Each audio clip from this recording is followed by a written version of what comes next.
J'ai commencé un parcours un peu différent, technique certes, mais dans l'aéronautique, puisque j'ai un diplôme dans la maintenance aéronautique. Donc j'ai commencé dans des compagnies aériennes à travailler.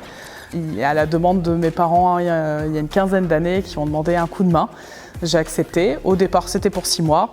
Et aujourd'hui, 15 ans après, je suis toujours ici et j'ai pris la succession de l'entreprise de mes parents en la dirigeant.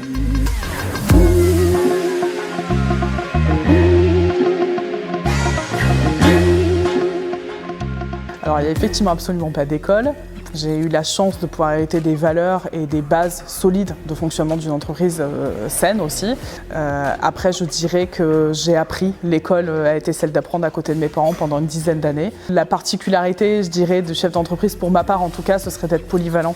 C'est un des traits de caractère qu'il faut avoir. Il faut aussi avoir la curiosité d'être un peu touche à tout, puisqu'on est en tant que chef d'entreprise, je pense, multi-casquette, multi-métier.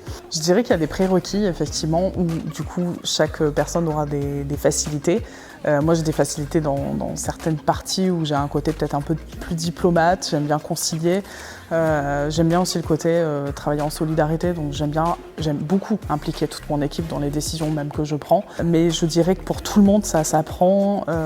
Il y a quand même beaucoup de formations aujourd'hui, il y a beaucoup d'encadrements qui peuvent être proposés, que ce soit par le département, la région, les organismes autour de nous, comme la CCI, l'UDE. Voilà, on sait qu'on peut être formé sur nos points faibles.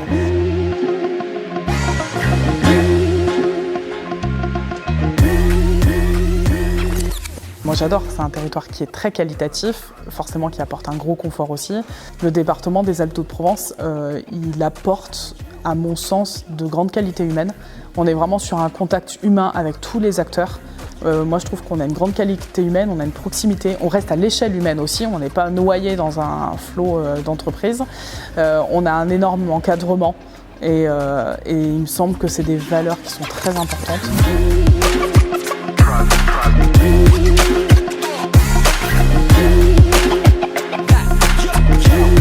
L'une de mes fiertés aujourd'hui, c'est plutôt de continuer à développer cette entreprise. Alors forcément par le biais de la conception et la création des bateaux, mais plus personnellement, je dirais, c'est par l'importance des valeurs que j'arrive à mettre en place dans l'entreprise, soit des valeurs humaines ou techniques. Les valeurs humaines, j'aime vraiment beaucoup ce travail qu'on a en équipe en permanence. J'ai réussi à intégrer dans la production des bateaux des fibres végétales, du développement durable, du recyclage, à quasiment 95% des bateaux en fin de vie, des panneaux photovoltaïques également sur les bateaux, donc c'est aussi tout ça. On part avec une facilité quand on fait du bateau électrique, donc il faut aller chercher un peu plus loin dans des valeurs un peu plus responsables.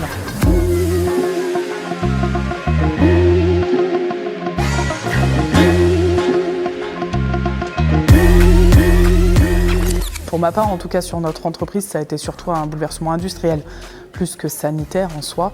Il a fallu apprendre à se reconstruire, on se reconstruit tous les jours.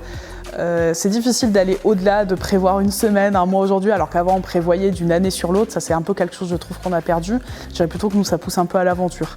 On sent une âme d'aventurier actuellement, les chefs d'entreprise, et je pense du coup les équipes aussi, à se dire chaque journée est différente, on se challenge tous les jours un peu plus, et on avance petit à petit, on se construit petit à petit aussi nos propres bases dans effectivement un milieu industriel, économique qui a été bouleversé.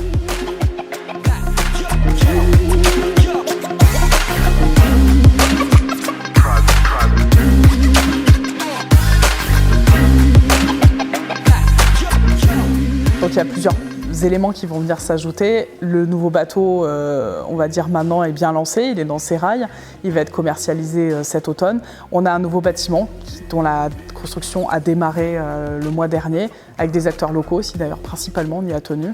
C'est un bâtiment qui est en partie éco-conçu. On cherche à se développer à l'international en gardant les valeurs qu'on a. C'est aussi tout l'intérêt, c'est que c'est des valeurs qui collent bien au territoire, et français et des Alpes-de-Provence. La partie éco-conception, la partie un peu écologique finalement d'une industrie nautique qui ne va pas forcément trop dans ce sens-là.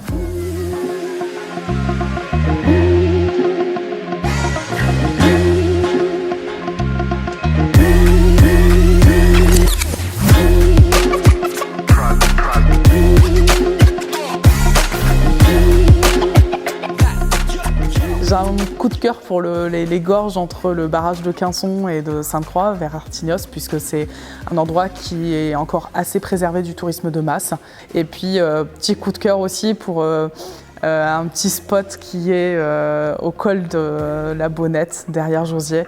C'est le petit coin de fraîcheur en plein été, voilà, avec les marmottes, des super paysages.